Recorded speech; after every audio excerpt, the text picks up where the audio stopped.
നമസ്കാരം. ഭാരത് ലൈവിലേക്ക് സ്വാഗതം. നമസ്കാരം. നമ്മുടെ രാജ്യത്തെ ഒരു വിദഗ്ധൻ എന്നറിയപ്പെടുന്ന വ്യക്തിയാണ് പ്രൊഫസർ കാമകോടി, IIT മദ്രാസിൻ്റെ ഡയറക്ടർ അല്ലേ? അതെ. ഇന്ത്യയുടെ ആദ്യത്തെ ഇൻഡസ്ട്രി ബേസ്ഡ് മൈക്രോ പ്രോസസർ ഉണ്ടാക്കുന്നതിൽ പ്രധാന പങ്ക് വഹിച്ചു. DRDOയുടെ നിരവധി അംഗീകാരങ്ങൾ ലഭിച്ചിട്ടുണ്ട്. അദ്ദേഹത്തെയാണ് പ്രിയങ്ക ഗാന്ധി കഴിഞ്ഞ ദിവസം പരീക്ഷാ ചോദ്യപേപ്പർ ചർച്ചയ്ക്കിടെ ഗോമൂത്ര വിദഗ്ധൻ എന്ന് വിളിച്ചത്. പക്ഷേ ഇപ്പോൾ ഇതാ ഈ രാജ്യത്തെ 215ഓളം VC-മാരും മുൻ VC-മാരും ചേർന്ന് പ്രിയങ്ക ഗാന്ധിക്ക് തുറന്ന കത്തെഴുതിയിരിക്കുകയാണ്. അദ്ദേഹം ആരാണ് എന്ന് എഴുതി കാണിച്ചുകൊണ്ട്. ഇങ്ങനെയൊക്കെ പ്രിയങ്ക ഗാന്ധിയെപ്പോലെ നമ്മുടെ പാർലമെൻറ്റ് രാഷ്ട്രീയത്തിൽ ഈ 1-2 ആഴ്ച കൊണ്ട് മാത്രം ഉയർന്നു വന്ന പ്രിയങ്ക ഗാന്ധി, എനിക്കങ്ങനെ പറയാൻ പറ്റും. കാരണം അതിനു മുമ്പ് വരെ പ്രിയങ്ക ഗാന്ധി പല വിഷയങ്ങളിലും സൈലൻ്റ് ആയിരുന്നു. ഇപ്പോൾ ഈ വിഷയം വന്നപ്പോൾ പ്രധാനമന്ത്രിയുടെ വസതി ലോക്കൽ മാർഗിലേക്ക് ആ കോൺഗ്രസ് എംപിമാരുടെ ആ യാത്ര നടത്തി. അതിൽ പ്രിയങ്കയും രാഹുലും ചേർന്നുണ്ടാക്കിയ രഹസ്യ പ്ലാനാണ്. ഈ രഹസ്യ പ്ലാൻ പ്രകാരമാണ് ഇവരെല്ലാം കോൺഗ്രസ് എംപിമാർ കൈ കിട്ടിയ കോൺഗ്രസ് എംപിമാരെയും കൊണ്ട് പ്രധാനമന്ത്രി വസതിക്ക് മുന്നിലേക്ക് ചെന്നത്. അപ്പോഴാണ് പ്രിയങ്ക ഗാന്ധി അവിടെ തൊട്ടാണ് പ്രിയങ്ക ഗാന്ധിയുടെ ഈ പാർലമെൻ്ററി രാഷ്ട്രീയത്തിലെ ആവേശം കണ്ടു തുടങ്ങിയത്. അത് എന്തും വിളിച്ച് പറയാനുള്ള ലൈസൻസ് ആണോ എന്നാണ് ഇപ്പോഴത്തെ ചോദ്യം. കാരണം രാജ്യത്തെ വിദ്യാഭ്യാസ വിദഗ്ധർ VC-മാരെല്ലാം രൂക്ഷമായി പ്രതികരിച്ചിരിക്കുകയാണ്. അതുപോലെ രാഹുലിൻ്റെ പ്രകടനം സഭയ്ക്കുള്ളിൽ അല്ലേ? ശരിക്കും ഇതൊക്കെ കാണിക്കുന്ന കോൺഗ്രസിന് ഈ വ്യക്തമായൊരു ദിശാബോധം ഇല്ലാത്തത് കൊണ്ടല്ലേ അവർ ഈ അത് മാത്രമല്ല, വ്യക്തമായ ദിശാബോധം ഇല്ല എന്നുള്ളത് മാത്രമല്ല, കഴിഞ്ഞ 90 വർഷമായിട്ട് കോൺഗ്രസ് നെഹ്റു കുടുംബത്തിന് അടിയറ വച്ചിരിക്കുകയാണ് പാർട്ടിയെ. അത് കഴിഞ്ഞ 90 വർഷമായിട്ട് ഏതാണ്ട് 1935 മുതൽ എന്ന് വേണമെങ്കിൽ നമുക്ക് കൂട്ടാം. 35 മുതൽ കോൺഗ്രസ് എന്നാൽ നെഹ്റു, നെഹ്റു എന്നാൽ കോൺഗ്രസ്, കോൺഗ്രസ് എന്നാൽ ഇന്ദിര, ഇന്ദിര എന്നാൽ കോൺഗ്രസ്, കോൺഗ്രസ് എന്നാൽ രാജീവ്, രാജീവ് എന്നാൽ കോൺഗ്രസ്, കോൺഗ്രസ് എന്നാൽ സോണിയ, സോണിയ എന്നാൽ കോൺഗ്രസ്, കോൺഗ്രസ് എന്നാൽ രാഹുൽ, രാഹുൽ എന്നാൽ കോൺഗ്രസ്. ഇങ്ങനെ പോവുകയാണ്. എത്ര തലമുറയായി നോക്കൂ. നെഹ്റു, ഇന്ദിര, രാജീവ്, സോണിയ, രാഹുൽ. ഇപ്പോൾ അടുത്ത 6ാമത്തെ തലമുറ കടന്നു വരാൻ പോവുകയാണ്. ഇതാണ് അവസ്ഥ. അല്ല, അത് നമുക്കിപ്പോൾ ഒരു ഡൈനാസ്റ്റി പൊളിറ്റിക്സ് എന്നൊക്കെ BJP അതിനെ ആക്ഷേപിക്കുന്നുണ്ട്. പിന്നെ അത് കോൺഗ്രസിൻ്റെ ആഭ്യന്തര കാര്യമാണ്. അവർ ഡൈനാസ്റ്റി പൊളിറ്റിക്സ് പിന്തുടരണോ വേണ്ടയോ എന്നൊക്കെ കോൺഗ്രസ്സുകാരാണ് തീരുമാനിക്കേണ്ടത്. നമുക്കതിനെ വിശകലനം ചെയ്യാം. ഇവിടെ ഈ കാമകോടി ആരാണ്? പ്രൊഫസർ V കാമകോടി മദ്രാസ് IIT-യിൽ നിന്ന് തന്നെ കമ്പ്യൂട്ടർ സയൻസ് ആൻഡ് എൻജിനീയറിങ്ങിൽ MS PhD നേടിയ ആളാണ്. MS-ഉം പിന്നീട് PhD-യും നേടിയ ആളാണ്. 2001 അവിടെ അധ്യാപകനായിട്ട് IIT മദ്രാസിൽ തന്നെ അധ്യാപകനായി ചേർന്ന അദ്ദേഹം 2022 ജനുവരി ആയപ്പോൾ അതിൻ്റെ ഡയറക്ടറായി ചുമതലയേറ്റു. ഇനി അദ്ദേഹത്തിൻ്റെ നേട്ടങ്ങളെക്കുറിച്ച് പറയുകയാണെങ്കിൽ ഇപ്പോഴെങ്ങും തീരില്ല. നമ്മുടെ ചർച്ച തികയില്ല. നമ്മളൊരു സമയം ഉദ്ദേശിക്കുന്നുണ്ടല്ലോ, ആ സമയം കൊണ്ട് തീരില്ല. അദ്ദേഹം ഈ പറഞ്ഞതുപോലെ കമ്പ്യൂട്ടർ മേഖലയിൽ അങ്ങ് ചൂണ്ടിക്കാണിച്ചതുപോലെ computer architecture, information security, VLSI design, ആ മേഖലകളിലൊക്കെ വിദഗ്ധനാണ് അദ്ദേഹം മൈക്രോ പ്രോസസ്സർ ഡെവലപ്മെൻറ്റ് പ്രോഗ്രാമിൻ്റെയും information security education and awareness പ്രോഗ്രാമിൻ്റെയും തലവനായി ഇപ്പോഴും പ്രവർത്തിക്കുകയാണ്. ഇനി ദേശീയ സുരക്ഷാ ഉപദേശക സമിതിയിലെ ഒരു അംഗം കൂടിയാണ്, ഉപദേശക ബോർഡിലെ ഒരു അംഗം കൂടിയാണ് അദ്ദേഹം. നിസ്സാരക്കാരനല്ല. പിന്നെ അങ്ങോട്ട് അദ്ദേഹത്തിനെക്കുറിച്ച് ഒരുപാട് കാര്യങ്ങൾ നമുക്ക് പറയാനുണ്ട്. അദ്ദേഹത്തിൻ്റെ അച്ചീവ്മെൻറ്റ്സ് ഇരിക്കട്ടെ, ഞാൻ അതിനെക്കുറിച്ച് ഇപ്പോൾ കൂടുതൽ ഇതായിട്ട് പോകുന്നില്ല. അദ്ദേഹത്തിന് ലഭിച്ച അവാർഡുകൾ ഒക്കെ ഒരു ശാസ്ത്ര മേഖലയിൽ ഒരു നോബൽ സമ്മാനത്തിന് പോലും അർഹനായ വ്യക്തിയാണ് കാമകോടി. അദ്ദേഹം പറഞ്ഞത് ഈ ഗോമൂത്രത്തിൻ്റെ ഔഷധ ഗുണത്തെക്കുറിച്ചാണ് അദ്ദേഹം പറഞ്ഞത്. ക്യാൻസർ ചികിത്സയുമായിട്ടൊക്കെ ബന്ധപ്പെട്ട് അദ്ദേഹം നടത്തിയ ഒരു പരാമർശമാണ്. അതിനെ വിമർശിച്ചുകൊണ്ടാണ് ഈ പേര് പറയാതെ പ്രിയങ്ക ഗോമൂത്ര വിദഗ്ധൻ, അതായത് നീറ്റ് പരീക്ഷാ പേപ്പർ ചോദ്യപേപ്പർ ഇനി ചോരാതിരിക്കാൻ വേണ്ടിയിട്ടൊരു സംവിധാനം ഗവൺമെൻറ് ഉണ്ടാക്കുന്നു. ആ സംവിധാനം ഉണ്ടാക്കാൻ വേണ്ടിയിട്ടൊരു കമ്മിറ്റി കോൺസ്റ്റിറ്റ്യൂട്ട് ചെയ്തു. ആ കമ്മിറ്റിയിൽ ഇദ്ദേഹവും ഉണ്ട്, മുൻ IB ചീഫൊക്കെ അതിനകത്തുണ്ട്. അപ്പോൾ ഈ പ്രൊഫസർ വി കാമകോടി വിദ്യാഭ്യാസ വിദഗ്ധൻ, വിചക്ഷണൻ എന്നൊക്കെ നിലയ്ക്ക് പ്രവർത്തിക്കുന്ന, നിരവധി ഗവേഷണങ്ങളുടെ തലതൊട്ടപ്പനായ നേട്ടങ്ങൾ കൈവരിച്ച ഇദ്ദേഹത്തെ കൂടി അതിനകത്ത് ഉൾപ്പെടുത്തി ഗവൺമെൻറ്. അതിനെയാണ് ഗോമൂത്ര വിദഗ്ധൻ എന്ന് ആക്ഷേപിച്ചത്. ഈ പ്രിയങ്ക ആക്ഷേപിക്കുന്ന ഗോമൂത്രത്തിൻ്റെ പേറ്റൻ്റ് അമേരിക്കക്കാരൻ എടുത്തു വച്ചിട്ടുണ്ട്. അതിൻ്റെ ഇന്നത്തെ ചില പത്രങ്ങളിലൊക്കെ അതിൻ്റെ ഡീറ്റെയിൽസ് വന്നിട്ടുണ്ട്. മാത്രമല്ല അത് BJP വക്താവ്, ഞാൻ ആരാണ് എന്ന് ഇപ്പോൾ പെട്ടെന്ന് മറന്നുപോയി, സഭയിൽ ഇന്നലെ തന്നെ ആ US നേടിയിരിക്കുന്ന പേറ്റൻറ്റ്, ഈ ഗോമൂത്രത്തിൽ നാടൻ പശുക്കളുടെ മൂത്രത്തിൻ്റെ ഔഷധ ഗുണത്തെ സംബന്ധിച്ച് US നേടിയ പേറ്റൻറ്റിൻ്റെ നമ്പരടക്കമുള്ള ഡീറ്റെയിൽസ് പറഞ്ഞുകൊണ്ട് പാർലമെൻറ്റിൽ തന്നെ പ്രസംഗിച്ചു. പാർലമെൻറ്റിൽ വിടുവായത്തനം പറയാൻ പറ്റില്ല. പാർലമെൻറ്റിൽ സംസാരിക്കുന്നത് രേഖകളാണ്. അവിടെ ഈ എന്താ പറയുക, സത്യവിരുദ്ധമായ കാര്യങ്ങൾ എന്തെങ്കിലും പ്രസംഗിച്ചാൽ നമുക്ക് പിടി വീഴും. അത് സഭാരേഖകളിൽ നിന്ന് നീക്കം ചെയ്യപ്പെടും. സംസാരിക്കുന്ന അംഗത്തിന് അത് വലിയ തിരിച്ചടികൾ കൊടുക്കും. അതാണ് ഇതിനകത്ത് സംഭവിക്കുക. അപ്പോൾ എന്തായാലും അതിനെക്കുറിച്ച് വളരെ കൃത്യമായിട്ട് BJPയുടെ ചില നേതാക്കൾ സംസാരിച്ചു കഴിഞ്ഞു. ഞാൻ അതിൻ്റെ സാങ്കേതികത്വത്തിലേക്ക് പോകുന്നില്ല. ഇവിടെ അപ്പോൾ അതിന് ശേഷമാണ് താങ്കൾ പറഞ്ഞതുപോലെ യൂണിവേഴ്സിറ്റി വൈസ് ചാൻസലർമാർ, VC-മാർ, മുൻ VC-മാർ ഒക്കെ അടക്കമുള്ള ആൾക്കാർ 215 225 എത്രയോ പേര് ഈ ഇദ്ദേഹത്തെ ആക്ഷേപിച്ചതിനെതിരെ അതിശക്തമായി പ്രതിഷേധിച്ചുകൊണ്ട് തുറന്ന കത്ത് പ്രിയങ്കയ്ക്ക് എഴുതിയിരിക്കുന്നത്. സത്യത്തിൽ പ്രിയങ്ക ആലോചിക്കണം, സഭയിൽ പറയുമ്പോൾ എന്തെങ്കിലുമൊക്കെ നമുക്ക് വിമർശിക്കാം, ആരെയും വിമർശിക്കാം, പക്ഷെ വിമർശനത്തിൽ കഴമ്പുണ്ടാകണം. അല്ലാതെ ഉണ്ടയില്ല വെടി പൊട്ടിക്കരുത്. അതെ, ചോദിക്കുമ്പോൾ വിശദീകരിക്കാൻ കഴിയുന്ന തരത്തിൽ കാര്യങ്ങൾ നമ്മുടെ കൈവശം വേണം. ഇനി ഈ പ്രിയങ്കയും അതെ, രാഹുലും അതെ, ഇവർ രണ്ടുപേരും ഇന്ത്യൻ പാർലമെൻറ്റിനെ കാണുന്നത് എന്തായിട്ടാണ്? അവരുടെ കയ്യിൽ കളിക്കാൻ കൊടുത്തിരിക്കുന്ന ഒരു കളിപ്പാട്ടമായിട്ടാണോ ഇന്ത്യൻ ഭരണഘടനയെയും ഇന്ത്യൻ നിയമനിർമ്മാണ സഭകളെയും ഒക്കെ കാണുന്നത്? എനിക്കങ്ങനെയാണ് തോന്നുന്നത്. ഒട്ടും ഗൗരവത്തിലല്ല. കഴിഞ്ഞ ദിവസം രാഹുൽ പിന്നെ സ്പീക്കറോട് കയർക്കുന്നു, എവിടെ എൻ്റെ മൈക്ക് എവിടെ?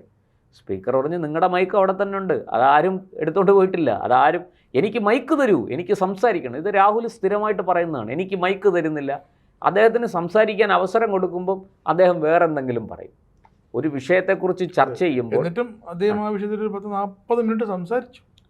ഈ 40 മിനിറ്റ് സംസാരിച്ചു എന്നുള്ളതിനേക്കാളും 30 മിനിറ്റോളം അല്ല, 40 മിനിറ്റ് എത്ര മിനിറ്റെങ്കിലും ആകട്ടെ, ആ സംസാരിക്കുന്നത് വെറുതെ ബഹളം ഉണ്ടാക്കുകയും വിടുവായത്തരം പറയുകയും ചെയ്യാണ്. ഇന്ത്യയുടെ പ്രതിപക്ഷ നേതാവ് ഇങ്ങനെയൊക്കെയാണ് നമ്മുടെ പാർലമെന്റിൽ പെരുമാറുന്നത് എന്ന് പറയാൻ നമ്മൾ തന്നെ ലജ്ജിക്കും. അതിനൊടുവിൽ കേന്ദ്രമന്ത്രി കിരൺ റിജിജു മറുപടി കൊടുത്ത് അവസാനിപ്പിക്കുകയായിരുന്നു. തൊട്ട് പിന്നാലെ മുലായം സിംഗ് യാദവ് ഇതേ ചോദ്യം നമ്മൾ ചർച്ച മുലായം സിംഗ് യാദവ് അല്ല, അഖിലേഷ് യാദവ് ഇതേ ചോദ്യം ഉന്നയിച്ചപ്പോൾ അഖിലേഷ് യാദവ് എഴുന്നേറ്റ് തൊട്ട് കിരൺ റിജിജുവിന് പിന്നാലെ ഇതേ ചോദ്യം ഉന്നയിച്ചപ്പോൾ റിജിജു പറഞ്ഞു, താങ്കൾ ഇന്ന് മാന്യമായിട്ടാണ് ചോദിച്ചത്, അൺപാർലമെന്ററി ആയിട്ട് ഒരു വാക്കുപോലും താങ്കളുടെ അതാണ് ഈ പാർലമെന്റിൽ എങ്ങനെ പെരുമാറണമെന്ന് ഇവർക്ക് രണ്ടുപേർക്കും അറിയില്ല.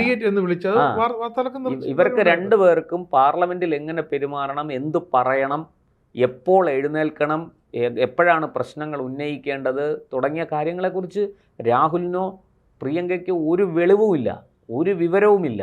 അതാണ് സത്യം. ഈ രണ്ടു പേരും സത്യത്തിൽ കോൺഗ്രസിനെ കോമാളികളാക്കിക്കൊണ്ടിരിക്കുകയാണ്. അത് പറയാതിരിക്കാൻ നിവൃത്തിയില്ല. ഉത്തരവാദപ്പെട്ട ഒരു പദവിയിലാണ് ഇരിക്കുന്നത്. പ്രതിപക്ഷ നേതാവ് എന്ന് പറയുന്നത് ചെറിയ പദവിയല്ല. ഇന്ന് ഇന്ത്യ ലോകത്തിലെ 5 ശക്തികളിൽ ഒന്നാണ്. ആ 5 ശക്തികളിൽ ഒന്നായിരിക്കുന്ന ഇന്ത്യയുടെ പ്രതിപക്ഷ നേതാവിന് അതുപോലെ ഗൗരവം വേണം, അതുപോലെ അന്തസ്സ് വേണം, അതുപോലെ മിടുക്ക് വേണം. അല്ലാതെ വായിൽ തോന്നിയത് കോതയ്ക്ക് പാട്ട്. ഇപ്പോൾ ഇതിന് പ്രേക്ഷകർ തന്നെ ഒന്ന് ചിന്തിച്ച് നോക്കൂ. എനിക്ക് മൈക്ക് തരുന്നില്ല. സ്പീക്കർ പറഞ്ഞു, മൈക്ക് നിങ്ങളുടെ മുന്നിൽ തന്നെ ഉണ്ട്, മൈക്ക് ആരും തടസ്സപ്പെടുത്തിയിട്ടില്ല, നിങ്ങൾ ആ സ്വിച്ച് ഒന്ന് ഓൺ ചെയ്യൂ. നോക്കുമ്പോൾ ആ സ്വിച്ച് ഓഫ് ചെയ്ത് വെച്ചിരിക്കുക. സ്വിച്ച് ഓൺ ചെയ്യുന്നു, ഓഫ് ചെയ്യുന്നു, ഓൺ ചെയ്യുന്നു, ഓഫ് ചെയ്യുന്നു. ഈ സ്വിച്ച് ഓഫ് ചെയ്ത് വെച്ചിട്ട് രാഹുൽ പറയും എനിക്ക് മൈക്ക് തരുന്നില്ല. മറ്റൊരു ഭരണപക്ഷത്തുനിന്ന് ഒരാൾ സംസാരിക്കുമ്പോൾ അതിൻ്റെ ഇടയ്ക്ക് കയറി സംസാരിച്ചിട്ട് പറയുന്നു എനിക്ക് സംസാരിക്കാൻ അവസരം നൽകൂ, എനിക്ക് സ്വാതന്ത്ര്യം നൽകുന്നില്ല, സ്പീക്കർ എന്നെ തടയുന്നു. ഉടനെ അത് ഏറ്റുപിടിക്കാൻ രാഹുലിൻ്റെ കിങ്കരന്മാർ, നമ്മുടെ മലയാളിയായ KC വേണുഗോപാൽ അടക്കമുള്ളവർ പറയുന്നു പിന്നെ LOPക്ക് സംസാരിക്കാൻ അവസരം കൊടുക്കൂ, LOPയെ തടയരുത്. LOPക്ക് സംസാരിക്കാൻ കൊടുക്കുന്ന അവസരത്തിൽ അദ്ദേഹം സംസാരിക്കണം. അവിടെ വിടുവായത്തനം പറഞ്ഞിട്ട് പിന്നീട് അത് എന്തെങ്കിലും ഇതും സംബന്ധിച്ച് ചർച്ചയ്ക്ക് ഭരണപക്ഷത്തുനിന്ന് മറുപടി വരുമ്പോൾ എണീറ്റ് നിന്ന് ബഹളമുണ്ടാക്കുകയല്ല വേണ്ടത്. ശരിക്കും ഇവർ രണ്ടുപേരും ബോബനും മോളിയും കളിക്കുകയാണ്. നമ്മുടെ ടോംസിൻ്റെ ചിത്രകഥയിലെ ബോബനും മോളിയും ഉണ്ടല്ലോ, അത് കളിക്കുകയാണ്. ഈ രണ്ടു പേർക്കും പ്രത്യേകിച്ച് വിഷയമൊന്നുമില്ല, പ്രത്യേകിച്ച് ഒരു അല്ല ആരാനും കൊണ്ടുവന്ന വിഷയം, ഈ വിഷയം എടുത്തു വെച്ചിട്ട് അതിന്റെ പേര് നമ്മൾ പറയും. ഞാൻ മറ്റൊരു കാര്യം ചോദിക്കട്ടെ, ഈ എന്തുകൊണ്ടാണ് ഈ നീറ്റ് വിഷയത്തിൽ ഈ കോക്രോച്ച് പാർട്ടി സമരത്തിന് ഇറങ്ങിയത്? പ്രതിപക്ഷം ചാടി ഇറങ്ങാത്തത്, നിർജീവമായതുകൊണ്ട്, പ്രതിപക്ഷം സമരം ചെയ്യാത്തത് കൊണ്ട്, പ്രതിപക്ഷം ചോദ്യങ്ങൾ ചോദിക്കാത്തത് കൊണ്ടാണ്. ഇല്ലെങ്കിൽ ഈ സ്പേസിൽ ഇവരെങ്ങനെ കയറും? ആ സ്പേസിൽ നിൽക്കേണ്ടത് ഇന്ത്യയിലെ പ്രതിപക്ഷമായിരുന്നു. ആ പ്രതിപക്ഷം അവിടെ നിൽക്കാതെ ഉണ്ടുറങ്ങി പിന്നെ വിദേശയാത്രകളൊക്കെ നടത്തി ഇങ്ങനെ സുഖിച്ച് കഴിയുമ്പോൾ തീർച്ചയായിട്ടും അതിനെ മുതലെടുക്കാൻ ഒരു വിഭാഗം ആൾക്കാർ വരും. ഇത് വാസ്തവത്തിൽ കോൺഗ്രസിൻ്റെ വലിയ ഗതികേടാണിത്. കോൺഗ്രസ് ഗതികെട്ട് രാഹുലിനെയും പ്രിയങ്കയും ചുമക്കുകയാണ്. ഇതാണ് സത്യം. നമ്മൾ ആഗ്രഹിക്കുന്നുണ്ട് ഒരു സുശക്തമായ പ്രതിപക്ഷം രാജ്യത്തുണ്ടാകണം, ഭരണപക്ഷത്തെ മന്ത്രിസഭയെ ഒക്കെ ചോദ്യം ചെയ്യുന്ന, മുൾമുനയിൽ നിർത്തുന്ന, നിയമനിർമ്മാണത്തിൽ അങ്ങേയറ്റം കാര്യമാത്ര പ്രസക്തമായ ചർച്ചകളിലൂടെ അഴിവുറ്റ, കുറ്റമറ്റ, പഴുതടച്ച നിയമനിർമ്മാണം നടക്കണം എന്ന് നമ്മൾ ആഗ്രഹിക്കുന്നുണ്ട്. നമ്മൾ മാധ്യമപ്രവർത്തകർ, ജനാധിപത്യ വിശ്വാസികളൊക്കെ ഇതിനകത്ത് മോദിയെ സപ്പോർട്ട് ചെയ്തു, രാഹുലിനെ എതിർത്തു, അങ്ങനെയൊന്നുമില്ല. ഇതിനകത്ത് മോദിയെ ആരും സപ്പോർട്ട് ചെയ്യുന്നില്ല, രാഹുലിനെ ആരും എതിർക്കുന്നില്ല. നമ്മളൊക്കെ ആഗ്രഹിക്കുന്നത് നമ്മുടെ രാഷ്ട്രത്തിൻ്റെ നന്മയ്ക്ക് വേണ്ടി, നമ്മുടെ രാജ്യത്തിൻ്റെ ഭാവിക്ക് വേണ്ടി ഏറ്റവും സുശക്തമായ നിയമങ്ങളാണ് നിർമ്മിക്കപ്പെടേണ്ടത്, അല്ലേ? അവിടെ ആ നിയമനിർമ്മാണ സഭയിൽ അതിനെ അതിൻ്റെ ഗൗരവത്തിലെടുത്തുകൊണ്ട് ചർച്ചകൾ ചെയ്യണം, അതിനെ അതിൻ്റെ അന്തസ്സോടുകൂടി സമീപിക്കണം. അതാ കിരൺ റിജിജു വളരെ കൃത്യമായിട്ട് പറഞ്ഞു. അതായത് അമിത്ഷാ വെടിവെക്കാൻ ഉത്തരവിട്ടു. കിരൺ റിജിജു വളരെ പെട്ടെന്ന് തന്നെ അദ്ദേഹം വളരെ ഇതായിട്ട് ചാടി എണീറ്റ് അദ്ദേഹം പറഞ്ഞു ഇത് വലിയ പ്രകോപനമാണ്, ഇത് തെറ്റാണ്, അങ്ങ് പിൻവലിച്ച് മാപ്പ് പറയണം എന്നാവശ്യപ്പെട്ടു. അങ്ങനെ ബഹളം കൂടിയപ്പോൾ ഭരണപക്ഷം മുഴുവനും ഇളവി. ബഹളം കൂടിയപ്പോൾ അഖിലേഷ് യാദവ് എണീറ്റപ്പോൾ ഭരണപക്ഷം ശാന്തമായി. അഖിലേഷ് യാദവ് വളരെ മാന്യമായിട്ട് പറഞ്ഞു, ശരി അങ്ങ് പറയൂ, ആരാണ് വെടിവെക്കാൻ ഉത്തരവിട്ടത്, ഏത് ഉദ്യോഗസ്ഥനാണ് വെടിവെക്കാൻ ഉത്തരവിട്ടത്, അല്ലെങ്കിൽ ആരാണ് ഉത്തരവിട്ടത് എന്നൊന്ന് പറയൂ. അങ്ങ് പറഞ്ഞു ഇത് അൺപാർലമെൻ്ററി ആണെന്നൊക്കെ പറഞ്ഞു. ശരി, അപ്പോൾ അതിനെത്ര ബഹുമാനമാണ് ഭരണപക്ഷം കൊടുത്തത്? അവർ പറഞ്ഞത് നോക്കൂ, താങ്കൾ എത്ര മാന്യമായിട്ട് സംസാരിക്കുന്നു, എത്ര കാര്യമാത്ര പ്രസക്തമായി സംസാരിക്കുന്നു, കൃത്യമായ പോയിൻ്റാണ് അങ്ങ് പറഞ്ഞത്. കാരണം ഒരു കലാപം നടക്കാനുള്ള ഒരു സ്ഥലത്ത് ശ്രമം നടക്കുമ്പോൾ അവിടെ പോലീസ് വെടിവെക്കുന്നു, അല്ലെങ്കിൽ പോലീസ് ആക്ഷൻ ഉണ്ടാകുന്നു. ആരാണ് അതിന് ഉത്തരവ് കൊടുത്തത്? അത് കൃത്യമായിട്ട് പാർലമെൻറ്റിൽ അതിൻ്റെ ഉത്തരം പറയും. ആരുത്തരം കൊടുത്തു എന്നുള്ളത് പിന്നെ ഈ തെളിവ് സഹിതം രേഖകളെ ഉദ്ധരിച്ചുകൊണ്ട് പാർലമെൻ്ററി കാര്യമന്ത്രി മറുപടി പറയും, അല്ലെങ്കിൽ ആഭ്യന്തരമന്ത്രി പറയും, അല്ലെങ്കിൽ പ്രധാനമന്ത്രി പറയും. ഇവർക്ക് ആർക്ക് വേണമെങ്കിലും ഈ വിഷയത്തിൽ മറുപടി പറയാം. അപ്പം അതിനെ പാർലമെൻറ്റ് നടപടിക്രമങ്ങളുടെ ഭാഗമായ ഒരു കാര്യമാണ്. അതിന് പകരം അവിടെ നിരുത്തരവാദപരമായ പ്രസ്താവനകൾ ഉയർത്തുക, ഇതുപോലെ പിന്നെ ആങ്ങളെയും പെങ്ങളും കൂടി വന്നിട്ട് രാജ്യത്തെ ഒരു വലിയ ഉന്നത വിദ്യാഭ്യാസ വിദഗ്ധൻ, വിദ്യാഭ്യാസ വിചക്ഷണനായ ആളെ അപമാനിച്ച് സംസാരിക്കുക, രാജ്യത്തിൻ്റെ നേട്ടങ്ങളെ ഇകഴ്ത്തി കാണിക്കുക.